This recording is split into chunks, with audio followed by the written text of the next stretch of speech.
বলতেছিলাম এক সময় জান্নাতীরা জান্নাতে প্রবেশ করবে, জান্নাতের দরওয়াজা বন্ধ হয়ে যাবে। জাহান্নামীরা জাহান্নামে প্রবেশ করবে, জাহান্নামের দরওয়াজাও বন্ধ হয়ে যাবে। আর কেউ জান্নাতে যাবে না, আর কেউ জাহান্নামে যাবে না।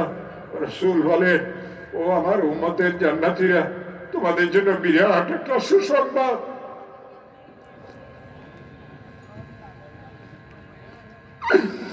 ইন্নাকুম সাতারাউনা রাব্বাকুম,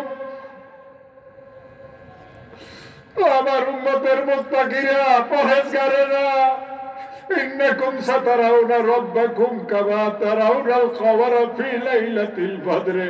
14 তারিখের চাঁদকে যেভাবে আকাশের সমুজ্জ্বল দেখো, এই চোখ দিয়ে বলার দিতে তোমাদের নসিব হবে। ইন্নাকুম সাতারাউনা রাব্বাকুম কামা তারাউনাল কমারা ফি লাইলাতিল বদরে। ঘোষণা হবে, আমার রব দেখা দিতে আসবে, জান্নাতীদের সাথে রবের মোলাকাত হবে। ঘোষণার সাথে সাথে পাহাড়ের মতো উঁচা হয়ে নূরের ঢেউ আসা শুরু হবে। সামনে নূর, পিছনে নূর, উপর নূর, নিচে নূর, ডাইন নূর, বাম নূর, নূর নালা নূর। আমার মাওলা নূরের মহাসাগরে জান্নাতীরা 70,000 বছর পর্যন্ত হাবুডুবু খাইতে থাকবে। নূর নালা নূর, নূর নালা নূর। ও আমার প্রিয় ভাইয়েরা, যদি মাওলার দিদার কেউ যদি পাইতে চাও, পায়দারি পরিয়ে যায়, মুত্তাকি আর পরহেজগার হয়ে যাও, এর কোনো বিকল্প নাই।